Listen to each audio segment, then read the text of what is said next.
Happy Hump Day. Welcome into Weather Impact Live on a Wednesday. Meteorologist Ross Mumo and Chief Meteorologist Lewis Turner. Howdy.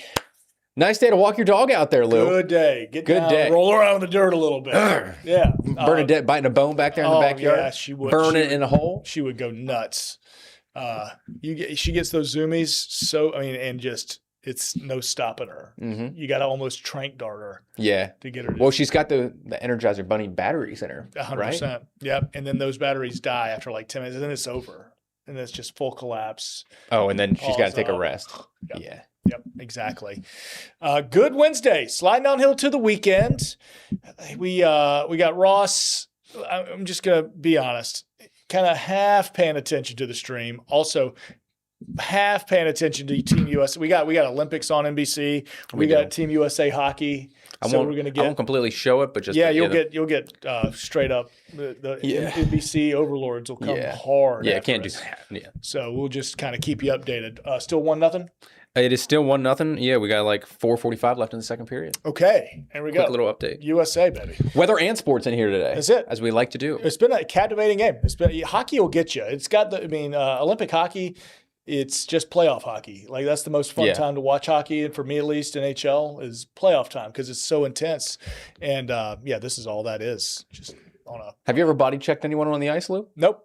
I've had a slap shot hit towards me. I heard you saying earlier that you suited up with the Iceman over there. I've been a goalie. I was a goalie for an afternoon. In full skates too? Full skates. Wow. Yeah, they suited me up. I had to actually. It's got a lot of weight to it. It does. And I was so concerned, but then once I got all the equipment on, all the gear, I was like, this isn't there's no reason to be concerned. Yeah. Even these professional hockey players are. You felt like the Michelin Man. Very much. My stick control is not good. With the goalie stick? Yeah, the goalie stick, not good at that. Well, yeah, that's. But glove hand was good. Okay. But the sticks, I just yielded to trying to stop everything. Are you good at with a normal hockey stick? Can you puck handle pretty well? I haven't done it since I was 12 or 13 on the street. But you were good then? I don't think so. Oh. Every time I'm sure you're good now. What I do remember from my street hockey days is about every other time we played, I broke a stick. You know what I mean? And then I'm like, well, I only get one or two of these a year. Then what are you going to do? And now you're just kind of. Then you're using like a baseball bat. You're doing you're duct taping the best you can. And then every single time you even remotely pass the little ball that we'd use, you're like, well, it's broken. So that ended that. Hockey on the mind. Winter Olympics on the mind. Let's get to it. We go to St. Augustine. We go to the ancient city. Absolutely gorgeous. Temperatures in those mid-70s right now with a southeast wind. So a little more southerly there at the surface in St. Augustine. Feeling very good. An interesting looking satellite picture. Yeah. For sure. Some cool striations there in the clouds. Kind of that southwest breeze for the rest of us outside of those coastal areas that have the southeast wind. Look towards the Gulf side, just a little west of 75, how those clouds are forming right there about 15, 20 miles away from the ocean. Mm-hmm. Pretty cool stuff. And all have been filtering in. And also just enough moisture in the atmosphere, just enough thickening clouds that it's kind of spit on us a little bit today. Nothing I would formally call rain. Not falling like loogie, but just a little spit. A little horse sneeze is how I refer to it. Just the... And then you run the windshield wiper once, and that's kind of all you needed. But it did exist. I went out in the parking lot. I was like, God, there's something falling from the sky. It's wet, but this does not count as rain. Yeah. We're not going to verify at the airport. You would have, to the amount it was falling, like one drop would hit me every 15 seconds. Mm-hmm. It would have taken hours to get 100th. I mean, it was the most. I'm like, this doesn't count. This isn't rain, but it was water coming from the sky anyway. So it wouldn't have done anything for our drought that we continuously talk about. No, not at all. That's just going to worsen more and more as the days wear on. You get some sun, you get some warmer temperatures, which we've got out there right now. 79 in Jax. So you said 74 in St. Augustine. The rest of us. Look at this. Keystone Heights in the 80s. You got 81 down there in Keystone Heights. So we kind of figured a few places around here would get to 80 today, and certainly kind of verifying that down to the south. With those winds out of the southwest towards Keystone Heights, we're kind of explaining why, really warm area. The closer you get out to the beach with the influence of the ocean a little bit, that's going to prevent you from getting up to the upper 70s to 80. But yeah, Keystone just kind of pumping with it. Current pollen count. Ross recorded a video that you can see on our First Coast News website, all about his suffering with the pollen. It's constant suffering. I had somebody text me. Well, I won't say somebody, but my brother, who lives in Woodbine, texted me yesterday during your the actual shows. brother? Yeah, Jeff. Or just like not my brother. My brother. Okay. Yeah, Jeff in Woodbine texted me. It's always appreciate when he shouts out, said, "Your eyes look awful. Yeah. Your eyes are super swollen. What's wrong with you?" Hey, thanks for the feedback. That's why I said the glasses are on today because it's a glasses kind of broadcasting day because I am a little puffy, just having been sneezing and between the tree pollen, and now you have enhanced this with dust and dander. I did, yeah. Interesting. Yeah, dust and dander also increasing. Dander is in like pet dander. Yeah. I don't really understand pollen, or does dust and dander count as pollen? Particles in the air. Or particulate, right? Yeah. Well, same. I mean, it's kind of same with mold. Like I don't have a mold category in here, but I kind of put that in with dust and dander a little bit. Do it. So mold is also high. You've been really wet. Yeah, so I'm kind of putting that in. Mold is what'll get a lot of people. But that tree, I think, is kind of your number one. With grass pollen, number two, I think that really gets some folks going, but that's a little bit lower because grass growing has been somewhat dormant. Juniper, alder, and oak. Jeez. Yeah. And cedar. I don't have cedar on there, but cedar's part of it too. The water oak's what you really I know. I harp on those because that's what I live with. Yeah. And a few pines. I will say I haven't seen as much of the yellow pollen on everything, but my allergies are significantly worse. When you see it? Well, no, I'm just saying. Just right now. Yeah. Even though perhaps the yellow pollen, which you said is more of like the pine. Yep. Way, way worse. I was out and about walking the dog today, didn't have a tissue like in the pocket. And when I sneeze, I often sneeze, not just once, but like 6 to 8 times. You're one of those guys. Yeah. Well, it was just terrible because I was like, oh no. I'm like out and about walking the dog, no tissue handy. And nose just started to run, like worst case nightmare for me. We're in it. What's your protocol for amount of bless yous on a sneeze marathon? Like, so somebody sneezes twice, you might say bless you twice. Bless you. And then. Yeah, I feel like if they go more than twice. That's kind of. Yeah, you kind of hold back and you wait until they finish because there's going to be more. There's going to be more. Like, I don't feel like people just sneeze 2 or 3 times. It's either like you sneeze once or twice, or you're sneezing like 8. I think 90% of people are sneezing twice. I think some they just come in twos, it seems like. You think 90% of people only sneeze twice? I think 90% is no twice. way. I heard Chris Porter, our sports director the other day, sneeze at least 4 or 5 times in the office. And I felt for him because I was like, I know what that pain feels like. Yeah, that is me. Our old producer, Mindy. Really? Would just go to town? Don't tell me you didn't. Well, I've heard her. I heard her volume, but I didn't know its quantity. Just volume was always. Well, she was a loud sneezer. Yeah. Yeah. Yeah. I would say the vast majority of people are 2-time sneezers. And then you get the outliers that are like the 6, 7, 8. But usually you don't get a 6, 7, 8 unless like something's really tickled your nose. Like you got to get the real tickle. That's just me every time. That's just you every time you sneeze. You're going multiple. So I'm going to keep that in mind. Overachiever here. My bless yous. You're only getting 2 from me. And I always make sure that's clarified. Where are we now? Can you guess where this is? I don't know if you can see it. I don't think so. Are you taking us out west? Somewhere out west, but do you know where? Somewhere out west. One of your favorite spops, probably. Am I in Vegas? Sin City, baby. Am I in Vegas? Okay. Now, you don't see Caesar's Palace there, but so this is out of Vegas. It's got Vegas vibes. You got the mountains. Yeah. And then a couple of what appear to be. It had a great shot earlier. They moved it? Well, no. They didn't move it, but the clouds have since rolled in. You could see the rain shaft and perhaps even snow shaft kind of for the northern or higher extent of the mountains there, the higher altitudes of this kind of line coming in. So there's what it actually looks like on radar. Wow, that's cool. You could kind of see that little plume, right around like 3 to 3:30 just to the west of Las Vegas there. And it'll never make it to Vegas. Nope. It's going to dry. It'll sink down the mountain. And I'm amazed, that even a little bit of shower activity is being picked up on radar. I wonder if it's hitting the ground. Just a cool thing to end with before we head to a break. It is cool. Vegas. All right. We will be right back. Stay with us.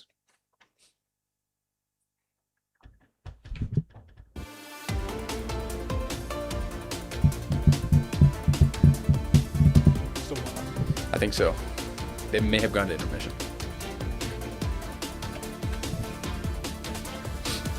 That looked like that road right by the airport in Vegas. I bet you're well acquainted.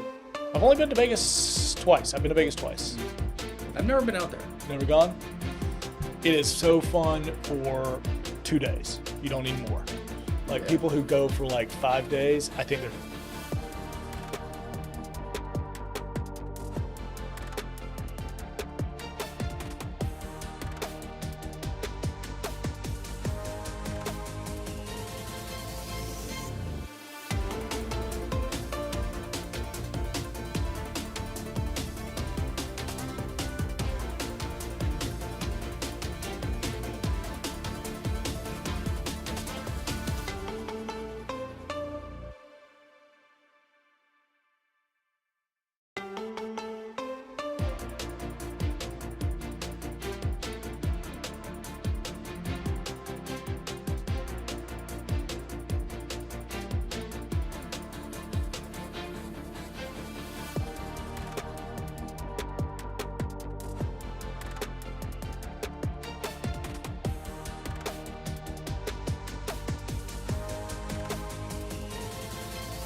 Welcome back in, folks. Let's give you a look at the weather headlines here for the rest of the weekend and the weekend. Kind of feeling and looking like beach weather out there, Lou. It sure we is. Got nice warming trend and those near record high temperatures approaching by Friday and by Saturday. So if you do have a couple of days off, Friday and Saturday might be some good days to go out to the beach. Agreed. One thing you want to keep in mind, if you are planning at least on getting into the water, one, it's cold. I think surf temperatures are in like the mid-50s right now. We also do have a rip current statement with about a moderate risk of rip currents out there. So if you are planning on getting in the water, keep that in mind. Probably not going to take all that long to burn. We talked a little bit about that yesterday, Lou. Yeah. But otherwise, yeah. So we're warm through Saturday, and then that next front comes in on Sunday. We'll talk about the future rain chances and the colder air behind it. Perhaps another freeze on the way next week. But tonight and into tomorrow morning, probably don't need to be too concerned about that. It's very no mild. Jacket tomorrow morning. No jacket. Didn't need it this morning. When I walked out, sent little man out to school, didn't need it. We were good. Had to fight with my daughter a little bit in the most kind-hearted, fun little way. But she's just got in her mind that she can't wear shorts right now because it's winter. And I said, baby, you're going to be good with shorts today. She's like, no, I'm going to wear pants today. I said, just trust me. Just let's try it. And she goes, okay, I'll walk out. So she puts on her shorts and she walks outside. She goes, oh, yeah, okay, this is good. This is good. This is fine. And that was early in the morning. That was at 6:30 a.m. So yeah, and so certainly we're going to be a few degrees warmer tomorrow morning. Good to go. Maybe a little foggy at the start, too. Yeah, that was something I was thinking about. There was a little fog late last night when I was driving home. Not a lot to be impactful necessarily, but you could just kind of see it in the headlights. Yeah, just kind of right, within that first 3 to 4 feet, from the ground up. You could see just a low-lying fog. So that might be something to be mindful of tomorrow morning. Not sure if you have it in the show, but our fog model is kind of going both tomorrow morning and Friday morning, kind of that half mile. Sort of for a lot of us. So maybe some patchy fog, maybe not quite to dense fog advisory. We'll see what the Weather Service does with that. But, if you add a couple extra minutes and think about that in the morning, you can save a couple of minutes so you don't have to go digging through your jacket closet, and you can just save that time with the fog condition. But really, you get to 9, 10 o'clock, things are doing fine, and we are on our way to the low 80s for Thursday. Yeah, so another warm day, another breezy day. I do expect it to kind of be similar in the sense of cloud cover. Fog in the morning, you're going to have some periods of sunshine, but you're also going to have some periods of fairly cloudy, kind of overcast skies. And somewhat of a similar story then for your Friday as well. Now, that's when the temperatures really begin to stack up. You start to get a little bit of an increase in the low-level humidity and moisture out there as well. So dew points back into the low to mid-60s. It's going to feel a little bit more muggy, especially with the warmer temperatures. So just don't be surprised if you're out there and you start sweating. Put on a little bit of some extra Old Spice or Dove. We'll appreciate that. Yes, as you're heading out. Work neighbor. Tomorrow and Friday, I think awfully similar with the water coming out of the sky, too. I'm not going to call it rain. Yeah. But I think we have the chance with the thickening cloud cover. If you get a little spritz, you're having like, oh man, why am I? Is the guy in front of me using his, white washer fluid and it's misting onto my car, or is it actually something coming out of the sky? Talking droplets. Yeah, a few droplets tomorrow. Nothing that by no means anything that we're canceling plans over. And then Friday, maybe some heavier rain falling west, and north and west of what we would consider technically our area. But the rain chances kind of go up for parts of southeast Georgia or more middle Georgia. Yeah, when there's going to be a stalled front across kind of central Georgia there on Friday and into the start of Saturday. So better chances for rain if you have plans to go up towards Macon or south sides of Atlanta. Better chance of rain up there. Here, as Lew mentioned, really not all that much. Another warm day there on Friday. Similar story on Saturday then as well. We talked a little bit about the beaches. A nice day on Friday for the beach. Same thing Saturday too. So might want to just get the beach chair out, ready to go. Set it up shop. Maybe rinse out the old sand from the beach blanket. Get ready to go there this weekend. It'll be a nice little reprieve from the dead of winter. Friday and Saturday, as you can see, we'll have tying record highs by Saturday. It'll be very, very close Friday. In fact, we showed you some of those high temperatures down towards Keystone and Palatka in more of the upper, what you call the upper 80s. So, we got some warm spots around the area come tomorrow, certainly, but then Friday into Saturday.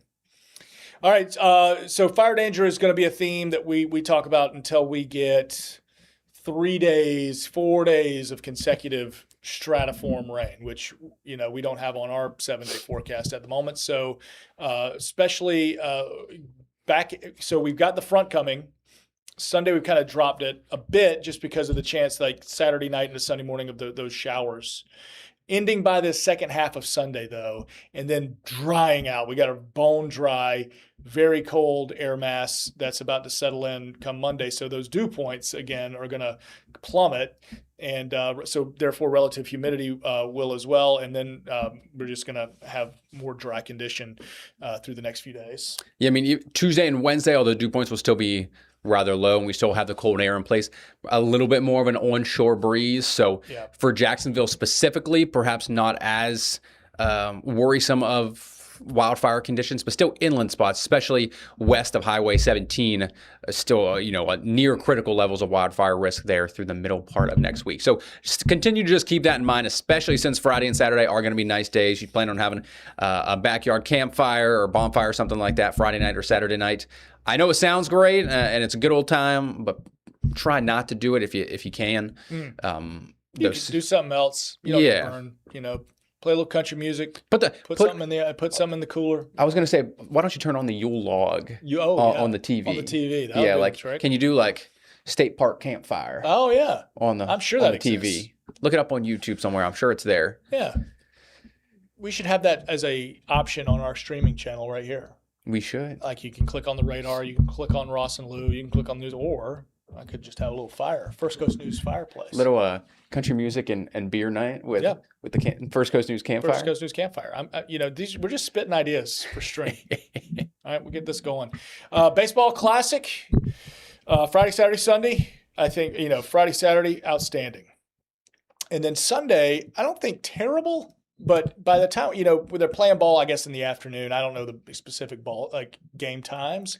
But the brain's going to move out, midday, we'll just say aggressively. And so if they're playing ball later in the day, 2, 3 o'clock, which we need to look up. But, the rain won't be the thing. It'll just be windy.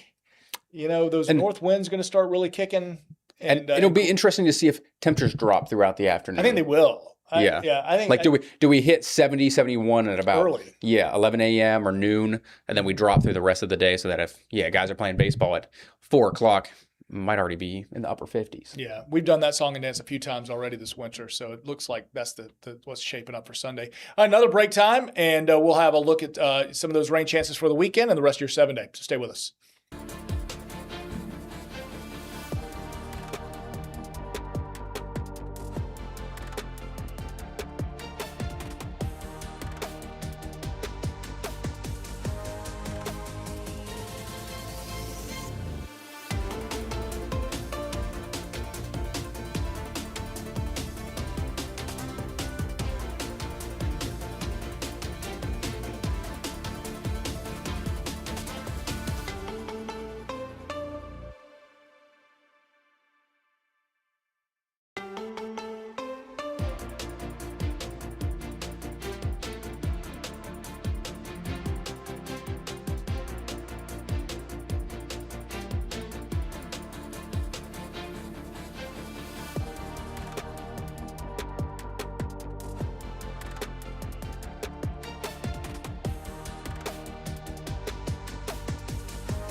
Welcome back into Weather Impact Live. Lou, let's take a look ahead at the weekend. And you kind of mentioned before we went to break those weekend rain chances. Not going to be a lot, but we'll take what we can get here. Yeah. So, Ross had alluded to this front more or less stalling out Friday, mid-Georgia, picking up a little steam, kind of slowing down, finally advancing Saturday late. And we continue to kind of focus on late day and in the evening Saturday. I don't think, you get much better timing as far as your outdoor plans, things you got going on for the weekend, especially Saturday, than this. If this forecast timing holds, which it's been pretty consistent through the day and through last night too. So no reason to believe otherwise at this point with timing. So looking like late Saturday into early Sunday morning, we're going to kind of focus our highest probability of precip really overnight. During that overnight period. The overnight period, with some kind of lingering for your morning. So maybe as you're heading to church Sunday morning, you run into a shower. But really, that front clears out quick, making way for some much cooler air and some strong winds coming out of the north. Rainfall totals, though, not impressive. And this is a stark contrast. If you were looking at this map, we were talking a week ago for the same kind of event that was happening on a Sunday.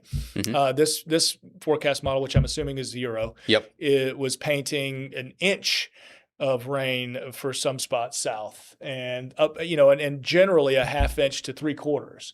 And so you can see that, which still wasn't a lot of rain. I mean, it was heavy in pockets, versus what we're seeing with this kind of really underselling totals. I mean, the 0.64 there in Waycross is probably a bit of an outlier. Yeah. You look at the rest of them, all much closer together. So we're talking hundreds to maybe 2 or 3 tenths of an inch at most, I think, for the vast majority of us. So enough to kind of wet the backyard, wet the sidewalks out there, maybe perhaps green up the grass a little bit, but still not making much of a dent in the drought conditions here. So you don't get into a drought overnight. You don't get out of a drought overnight. It's just going to take consistent. We're going to need a month, maybe as we look ahead to March and April showers bringing Mayflowers. If we get a wet March, April, we could do a dent. Before we get to true like wildfire season around here, when we get into the summer months and we're getting more frequent lightning. So that's what we can hope for. We can't forecast that yet, but that's certainly what we need. It is kind of crazy to think like in the past 6 months, we've only gotten just under 8.5 inches of rain. Whereas during the summer months, you can get a storm that drops 2 or 3 inches of rain in just one afternoon. Yep. Half that amount. Every single month dating back to September, we have had a deficit. That overall deficit now just under 13 inches. So after today with no rain, we will be at that 13-inch mark specifically or exactly for September 1st to now. So it's not getting any better. And limited rain chances this weekend. But as Lou mentioned, perhaps the bigger story outside of the rain and the wildfire impacts will be the colder air behind it. Temperatures dropping throughout Sunday, but then a blast of it. Almost like right in the face come Monday morning. Seriously. We're going to get lulled into a sense of security here after today in the upper 70s. And then from here on out through the rest of the weekend, Saturday, low mid and upper 80s for some. So let's look ahead to next week. And, we had talked about, well, what about the freeze probability, as far as planting and are we still protecting plants? Are we worried about frost? So for those extra sensitive plants, and I don't think we're not quite there yet. You want to think, okay, well, we're beyond that February 15th kind of number that we get thrown out a lot. And if you were to thumb through the pages of the Farmer's Almanac, you'd say, oh, February 15th is one of those magic numbers we look at. But it's a scale. And a lot of times you got to get in the first, second week of March.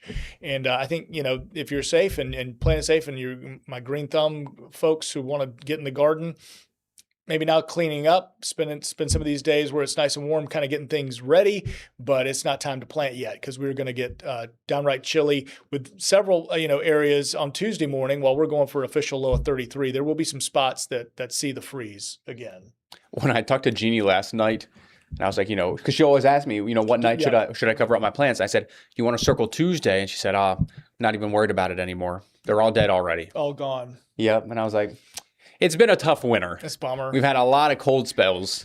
There's only so much the sheets can really do. Yeah. You know, when you've got 8 straight days where you're at or below freezing, and you know, we had that Donna marathon day, that given Sunday with single digit wind chills. You know, that's hard to protect. It's going to be tough. You got to have some hardy plants